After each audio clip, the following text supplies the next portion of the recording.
Speaking of everybody, I went and watched It for the second time today. So now Vic and I have both seen it twice. I enjoyed it greatly. Still, I give it a 3.75 out of 4. I think originally I gave it 3.5.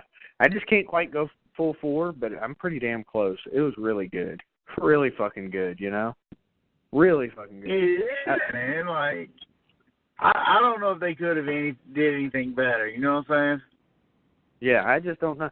I think part of it for me is that it was one of those stories about kids, and for some reason I just can't ever like totally get to the point where I can give a movie like that 4 machetes, because I compare it to some of the other movies that I give 4 machetes. You know? Because I remember whenever we first talked about it on here, we both gave it a 3.5, and you asked the question, what could they have did to make it better to give it a 4.0, and me and you had the same answer. Like, I don't think they could. I think it was going to be a 3.5 at the highest, no matter what. That's just the kind of movie it is. You know what I'm saying? Yeah.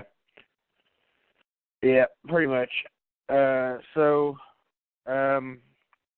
Yeah, I really enjoyed it. And let me go ahead and get into some other things I've been watching. I watched Gerald's Game on Netflix, Vic, since we're talking about Stephen King right now, and I'm sitting here wearing a Pennywise shirt. I just let you know I watched Gerald's Game, and it was also a 3.75. It's fucking great, man. I've read the book, and I love the movie. Good shit, Netflix. Keep it coming, man. I loved it. It was one of those movies. Okay, so the book's about one person in a room basically the whole time, but somehow they make it interesting. The movie does the same thing, you know? Yeah. So, I mean, Gerald's Game's awesome. Check it out on Netflix if you have not yet. Next up, I watched 1922, another Stephen King movie, based on a novella. How do you pronounce those? Novella? Novella. Novella? I don't know. I say novella. I don't know if it's any other way. We need Blake on here to tell us, but I say novella. Well, it was awesome. But I think it was kind of predictable, because it was just like, and I'm not giving anything away, man kills his wife haunts the house. That's what the movie's about, you know? And it's just like, you kind of knew it was coming all the way through just about, but it was fucking creepy as hell at times. Like, I mean, this is in the previews, by the way. I'm not giving anything away about this movie. So if you haven't seen it yet, I didn't give anything away. It's all in the previews. So I really dug it. But like I said, 3.5 out of 4 for that one. Kind of a low 3.5 out of 4. It didn't make a big impact on me, even though it's creepy. What was that, 1922? Yeah, 1922. Also on Netflix. Gotcha. All right, Vic, I got to involve you now. Happy Death Day. You want to talk about it first? Sure, man. I went into this movie with zero expectations. We saw the preview for it whenever. Yeah, the movie being released at the theater. Who the fuck can expect anything, you know? Yeah, exactly. You know, we saw it whenever we went to watch it the first time. We saw the previews for it, and we both looked at each other like, we might go watch that one day. We might see that. You know what I'm saying? I'd see it, but only on like the $5, ticket price day or whatever. And then Movie Pass comes. Movie Pass is awesome. So we go see this movie, and like I said, I had no expectations. It's a PG-13 horror movie. It's kind of, it's like a horror version of Groundhog Day. It's also kind of like, a little butterfly effect going on with it. I liked it a lot, man. I didn't hate any of the characters. Like the main chick, I thought she was pretty awesome. The dude that she was with, like, he was just fucking weird. Like, everything that ended up playing out, like, I thought it was pretty fucking cool. And to top it all off, you fucking, solved the mystery. I'm sure you're going to talk about it because I know you want to. But, I can't talk too deep about it. I don't want to spoil it. I'm just proud that I solved the mystery. But, yeah, you're going to pat yourself on the shoulder for solving it because that's impressive. I can't never fucking solve them. Dude, I can't ever. I fucking suck, man. You think for somebody who's been through criminal law classes and, like, I have that type of mind, you think I would do better at it, but I just get sucked up into movies, you know? And I'm not so much trying to solve a mystery, but I noticed something about the way they directed this one, and I was like, you motherfuckers, I caught that, and then I was right. Yeah, so whenever you first said it, like, right before I just saw, like, fucking light bulb turn on in your head, like, you know what I'm saying? Yeah. You're like, I got it. But yeah, man, I really like it. I give it a 3.5 out of 4. That might be high, but I like it. I need to see it again. Yeah, I'd give it 3 out of 4. I'd watch it again. It was just, there were no tits or gore, so it would have been higher if it had that. And I know it wasn't about that. I get that. It was a cool concept and it was a fun movie. But, I mean, it could have gotten even better if you would have given me a little bit of that. That's all I'm saying. You know what I'm saying? If you're going to have a slasher, which basically this is. You got the chick walking around town naked. You can at least get some type of tit shot. You know what I'm saying? You could at least given us a body double. That's all I'm saying. That's better than nothing. Yeah, you got to come up off something. Happy Death Day was good shit. I think everybody should check it out. You don't necessarily have to see it at the theaters, but I do recommend seeing it. So I'll leave it at that. I mean, I wouldn't go for $8 prices. I would. Yes, if you have Movie Pass, you definitely should see it. One movie that you can skip on Movie Pass is The Snowman. I talked about this in our 31 Days of Horror group, Vic, and you can call this horror or not. It's another movie that's a murder mystery about somebody fucking with the cops. And, you know, I love that because I'm a Zodiac and Jack the Ripper guy, you know, so it's a great concept.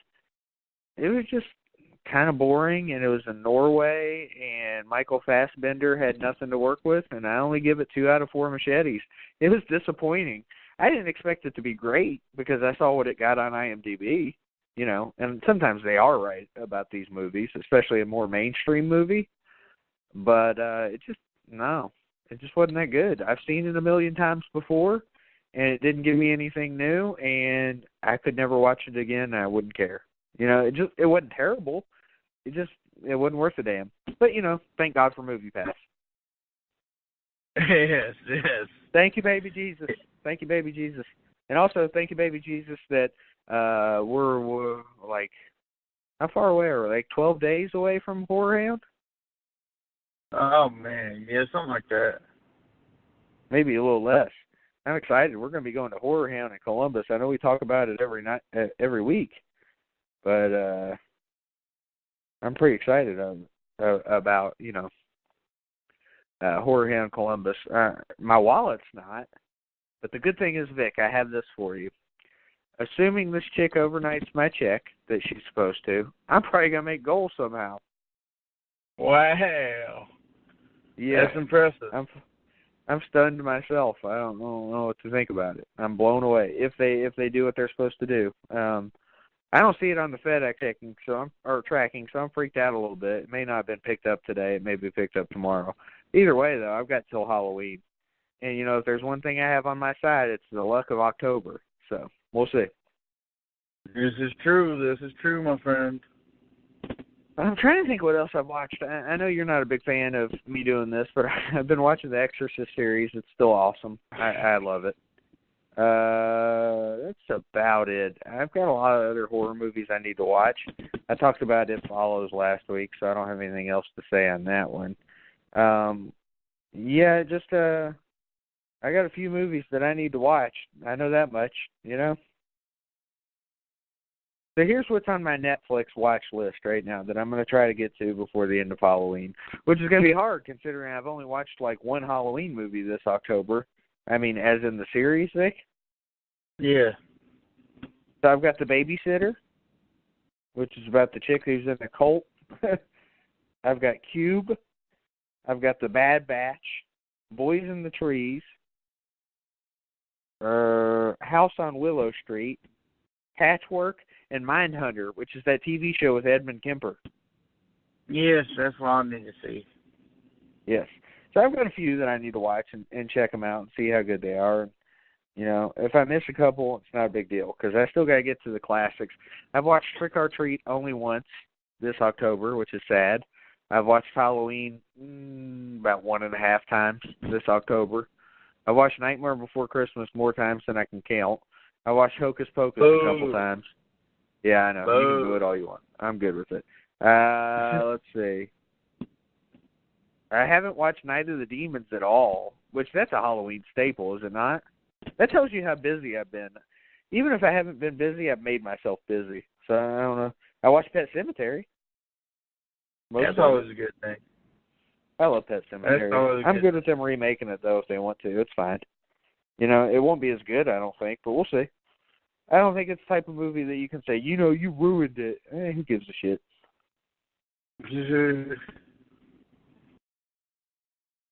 So, simple as that. Vic, you watched anything beyond what I've watched, obviously? Yeah, I watched 31 finally. Okay, yeah, I wanted to get your thoughts on that. What'd you think of it, man? Talk to me. I liked it, man. Like, See, I knew you would. It's not terrible, is it? No, man. Like, because obviously I love Rob Zombie. Like, I'd probably say it's his fourth best movie after Devil's House and the Halloween remake. Yeah, I mean, it's not much worse than House, and it's about on par with Halloween 2, to me. Yeah, it's slightly above Halloween 2 for me. I mean, because you know how much I like that movie. But yeah, man, like it was fun, man. Like cool concept. It was a very cool concept, and it was such a good bounce back from that piece of shit, Lords of Salem. I can't believe there are people out there that still like that movie. And they like that movie, and they don't like the good movies in the fucking Rob Zombie vault, we'll say. Yeah, like, I don't get it, man. People like that probably shouldn't be breathing. No, they really shouldn't. Lords of Salem's a terrible movie, and people just need to learn to accept that and move on. Yeah, but yeah, man, like, I'd probably give it a 3 out of 4. Like, I really do, man. I'd watch it again. Oh, I would too. I think I need to watch it again, to be honest with you.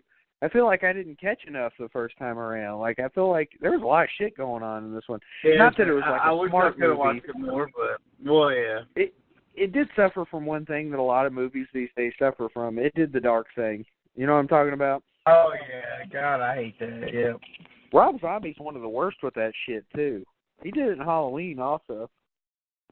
Yeah, I don't know. Like, as much as I love him, there's a few things that, at least he's putting his wife in every movie, though. Yeah. Was she in this? Was she not in this? I don't recall her being in this one. Maybe she was, but I don't recall. I don't remember. She maybe might not. One of the people trying to survive. I can't remember. I don't recall. I thought I remember seeing her. Maybe not. I'm gonna look it up now. Me too. No, she's in it. She's Charlie. She's Charlie in this movie. Malcolm McDowell's in it too, stealing money again. That's what he does. There are some cool characters in the movie. The random midget was kind of funny. Yeah, man. Like the whore at the gas station. You know what I'm saying? The fucking dude with the porn stash is about to like fuck her in front of everybody. I loved it. I like the guy who was basically a hitman. Yeah, you like it's fun, man. It was fun. It was. I don't know why people hate on it so bad. I don't get it. Motherfuckers just want to hate on everything. It gets a 5.0 on IMDb, and Lords of Salem gets a 5.1. See, that's just like, fuck. I'm about to burn IMDb down. You know what the lowest Rob Zombie movie is? I bet you can guess, because it gets the most shit. Halloween 2? Yep, 4.9. That's crazy. The remake only gets a 6.1, and to me that's pretty low. It should get a 7. Yeah. That's just people hating because it's a fucking remake of a classic. Well, like I always say, that's not Michael Myers, but that's still a hell of a slasher. You know what I'm saying? Yeah, I fucking loved him. I love that Michael Myers big beast. Yeah. Like, I don't know how to explain it. It's not what I think of as Michael Myers, but I still love the fucking movie. I just don't like